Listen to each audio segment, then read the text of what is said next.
여러분 안녕하세요. 모네의 시읽기입니다. 오늘 여러분과 함께 공부할 작품은요. 백석의 여승이라는 시입니다. 백석이라는 시인 엄청 익숙하고 우리의 마음을 설레게 하는 시인이죠.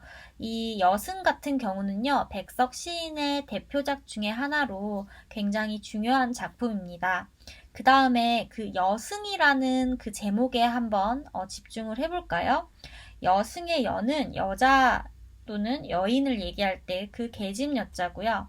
승은 승려를 얘기할 때의 승자입니다. 그러면 여승은 여자 스님을 생각하면 되겠어요. 아무래도 불교적인 이미지를 생각하면서 이 시를 공부를 한다면 훨씬 더 도움이 될 것 같습니다. 항상 제목을 보고 그 시에 대한 이미지를 추측해 보는 거 잊지 마세요. 자, 그러면 체크를 한번 같이 보도록 하겠습니다. 자, 첫 번째로 이 시의 중요한 체크 포인트 하나는요. 역순행적 구성입니다. 역순행적 구성. 굉장히 많이 들어본 말이죠. 보통은 소설의 구성에서 많이 쓰이는데요. 과거, 현재가 바로 시간의 흐름이잖아요. 그래서 과거, 현재, 미래인데 이거를 뒤바꾸는 거예요. 가장 잘 나오는 구성이 현재에서 과거로 돌아가고 현재에서 또 과거로 돌아가는 거죠. 그러면 이 시는 어디가 현재고 어디가 과거인지 파악하는 것과 왜 역순행적 구성을 사용했을까? 이런 생각을 하면서 이 시를 배우면 되겠습니다. 그 다음 두 번째는요. 이것도 굉장히 소설에서 많이 나오는 이야기이긴 한데 관찰자적 입장을 이해하는 것입니다. 한 가지 힌트를 주자면 관찰자적 입장을 가지는 사람은 누구일까요? 시에서 우리에게 정보를 얘기해주는 사람이 누구인가요? 화자죠. 이 화자가 관찰자적 입장을 가지고 시적 대상과 시적 상황을 이야기한다는 점이 또 이 시의 가장 대표적인 특징입니다. 그래서 이 시 같은 경우는요, 백석 시에서도 굉장히 리얼리즘의 성격을 많이 가졌다라고 봅니다. 리얼리즘은 사실주의로 우리말로 해석이 되는데요. 그 힘든 현실 또는 사회 상황을 있는 그대로 묘사하는 경향을 얘기합니다. 백석 시인이 굉장히 환상적이고 아름다운 시도 많이 썼는데요. 이렇게 사실적인 시도 많이 썼다는 거 여러분이 생각을 하시면 되겠습니다. 자, 그러면 1연부터 함께 공부를 해볼게요. 여승은 합장하고 절을 했다. 가지치에 내음새가 났다. 쓸쓸한 낯이 옛날같이 늙었다. 나는 불경처럼 서러워졌다. 자, 이렇게 일연이 끝납니다. 첫 번째 행을 함께 볼게요. 여승은 합장하고 절을 했다. 이렇게 끝나고 있어요. 아까 시의 제목이었던 여승이 그대로 일행에서 나왔죠. 그러면 여승이 시적 화자는 아니고 여승을 화자가 관찰하고 있구나. 이렇게 이해를 할 수 있습니다. 그래서 여기서 여승은 시적 대상이 되죠. 합장을 한다는 건요. 불교에서 두 손바닥을 합해서, 이게 손바닥 장입니다. 합해서 절을 하는 그런 예법이 있는데요. 그 모습을 표현한 겁니다. 당연히 여자 승려이기 때문에 합장하고 절을 하는 모습이 자연스럽겠죠. 한번 머릿속에서 상상을 해보세요. 가지치에 내음새가 났다. 이 화자가 뭘 느끼냐면요. 그 여승에게 가쥐치의 내음새를 느끼고 있어요. 여기서 이 가쥐치라던가 내음새란 말이 굉장히 생소하게 들릴 거예요. 제가 해석을 해드릴게요. 이 가쥐치는요. 취나물을 한번 들어보셨을 거예요. 취나물을 반찬으로 많이 먹기도 하고 취나물은 산나물을 얘기합니다. 취나물의 일종이 바로 가쥐치입니다. 이 가쥐치는요. 평안도 지역에서 취나물을 사투리로 가쥐치라고 한다고 합니다. 백석하면 또 평안도를 빼놓을 수가 없는데요. 평안도가 백석의 고향이자 정신적인 그런 안식처, 공간이기 때문에 평안도에 대한 이야기가 백석시에서 많이 나옵니다. 어찌됐건 간에 이 가지치의 의미 아셨죠? 취나무를 얘기하는 거예요. 내음새는 뭐냐면요. 뭘까요? 냄새를 얘기합니다. 이렇게 냄새를 시적 허용으로 내음새라고 했습니다. 아무래도 뭐 운율감, 내재율을 살리기 위해서 이렇게 표현을 한 거죠. 그게 낫다는 거예요. 아, 그러면 그 여승을 시각적 이미지로 보고 그 다음에 후각적으로 냄새를 느끼고 있다는 모습 알 수 있죠? 그러면 여기도 감각적 이미지가 다양하게 쓰였구나. 그런데 이 여승의 얼굴이 굉장히 평화롭고 행복해 보이는 것이 아니라 내가 보기에, 이 화자가 보기에는 쓸쓸해 보였어요. 그리고 쓸쓸한 낯이라고 표현을 했죠. 이 낯은요, 얼굴 낯입니다. 그 쓸쓸한 얼굴이 옛날같이 어쩌다? 늙었다. 그럼 여기서 옛날처럼 그 얼굴이 그대로 늙어있는 모습이니까 이 화자랑 시적 대상은 과거에 만난 적이 있다 없다? 있는 거죠. 그렇기 때문에 옛날을 회상하면서 저 여승이 옛날보다 얼굴이 늙어 있어 라고 화자가 스스로 생각하고 있는 거예요. 나는 이 표현 저 너무너무 좋아하는데요. 불경처럼 서러워졌다는 거예요. 저는 이 연애, 이 하나의 시구를 이해하기까지 굉장히 많은 시간이 걸린 것 같아요. 나는 불경처럼 서러워졌다라는 말을 들었을 때 저 같은 경우는 굉장히 낯설다라는 생각이 들었어요. 서러운 거는 알겠어요. 서러운 건 슬픈 거잖아요. 그런데 불경처럼 서러운 건 대체 어떤 감정일까? 여러분도 한번 생각을 해보실래요? 불경처럼 서러워진 거는 어떤 걸까? 저는 이렇게 생각을 했어요. 불경이란 거는 석가모니의 그런 말씀이라던가 불교를 나타내는 거잖아요. 근데 불교의 그 핵심적인 교리가 바로 인생은 고통이라는 걸 받아들이고 그것을 승화시키는데 그 목적이 있다고 생각을 합니다. 그리고 석가모니는 평생 동안 고행을 한 성인이잖아요. 그래서 이 불경처럼 서러워졌다는 건 이 불경이라는 게 고통을 상징한다고 생각해요. 그런데 이 시적 대상이 누구예요? 여승이죠. 여승의 고통을 아무래도 화자가 감정을 이입해서 느꼈기 때문에 나는 불경처럼 서러워졌다라고 여인의 그 쓸쓸하고 늙은 얼굴을 보면서 연민하는 마음에서 이 표현을 쓴 것 같다. 이렇게 생각을 합니다. 이런 시구를 보면 저는 시라는 게 얼마나 우리의 그 일상 언어에 비해서 낯설음과 새로움과 생각할 거리를 던져주는지 이런 생각이 듭니다. 나는 불경처럼 서러워졌다. 이 구절 여러분도 잊지 않고 한 번쯤 백석이라는 시인을 생각했을 때 기억을 해주면 좋을 것 같아요. 자, 그러면 제가 아까 전에 체크포인트에서 이 시의 가장 큰 특징 중에 하나가 역순행적 구생이라고 얘기를 했잖아요. 그러면 방금 본 일연에서는, 지금 이 일연에서는 지금 현재인가요? 과거인가요? 미래인가요? 뭔가요? 네, 여기서는 지금 현재를 얘기합니다. 그러면 현재이니까 역순행이 되려면 과거로 돌아가는 부분이 있겠죠. 그래서 그 다음 이연부터는 과거로 돌아갑니다. 평안도의 어느 산 깊은 금던판. 나는 파리한 여인에게서 옥수수를 샀다. 여인은 나 어린 딸아이를 따리며 가을밤같이 차게 울었다. 자, 평안도. 백석의 그런 정신적인 고향이자 실제로 백석이 살기도 했고요. 어느 산이라고 구체적인 지명이 나옵니다. 깊은 금던판인데요. 금던판은 뭐냐면 금광을 얘기합니다. 금광이라는 건 옛날에 이제 그 곡괭이를 가지고 금을 캐기 위해서 동굴을 파던 그런 시절이 있었어요. 평안도의 어느 산 깊은 금던판에서 내가 있었던 거죠.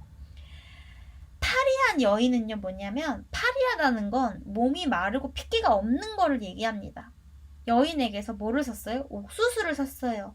아마도 이 여인은 그 금던판에서 일하는 사람을 상대로 옥수수라던가 뭐 간식거리를 파는 그런 행상인이었다. 이렇게 추측을 할 수가 있습니다. 그 다음에 사타, 이거는 이제 사었다. 이걸로 과거형 어미가 쓰였으니까 이게 과거라는 걸 알 수가 있어요. 그런데 이 여인이 어떤 행위를 했냐면요.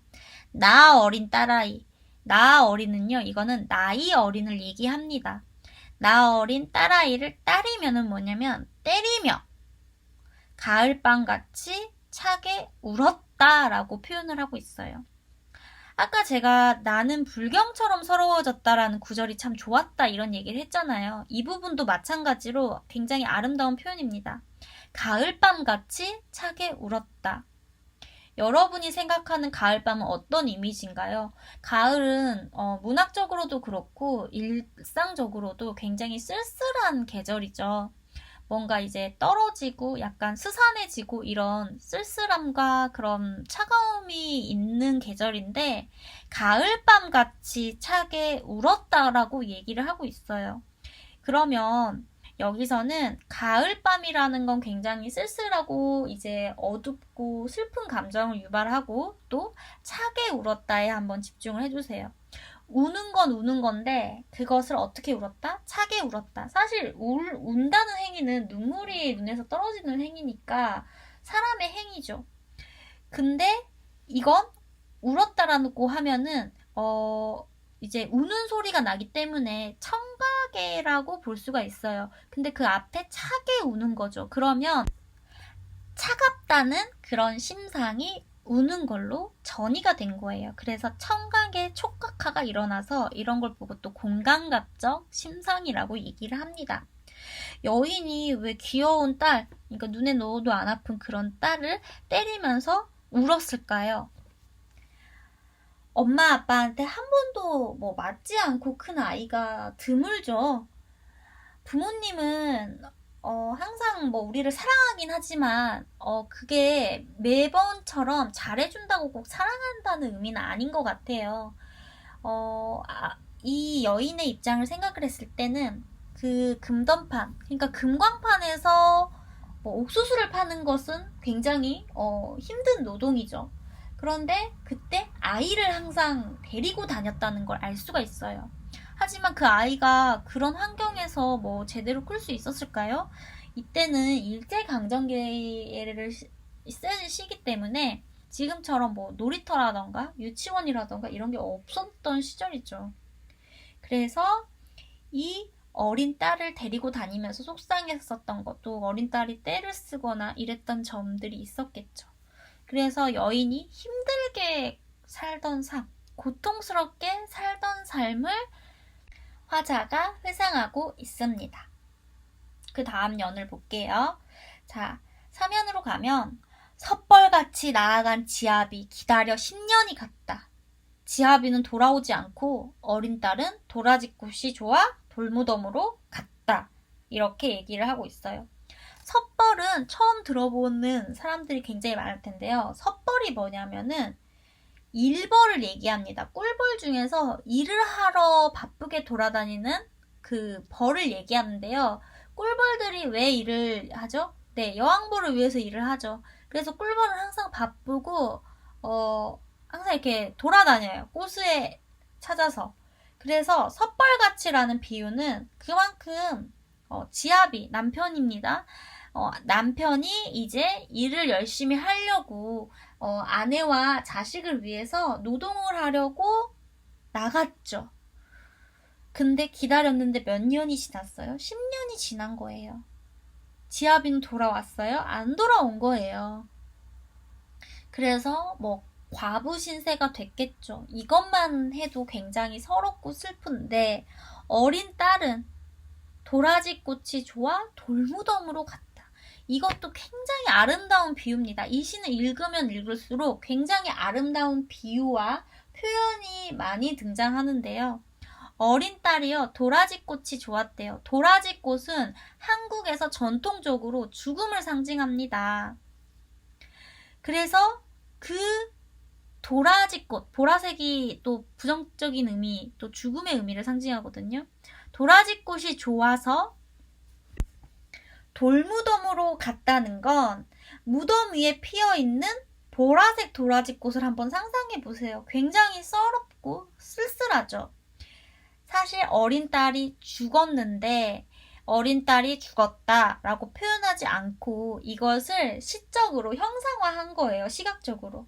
어린 딸이 도라지꽃이 좋아서 돌무덤으로 갔다는 걸 아이의 죽음을 이렇게 비유적으로 표현을 한 거죠. 그러면 이 여인 같은 경우는 남편도 없지, 자식도 죽었지.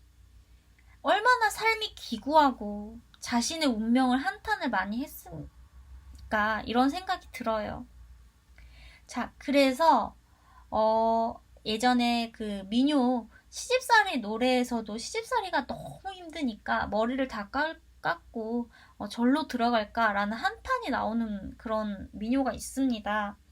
그런 것처럼 이 여자는 어떤 삶을 그 다음에 선택했냐면 여승이 되자 속세에 대한 미련을 버리고, 그러니까 아이를 낳고 뭐 남편이랑 살고 일을 하고 이런 거는 뭐 현실 세계의 문제잖아요.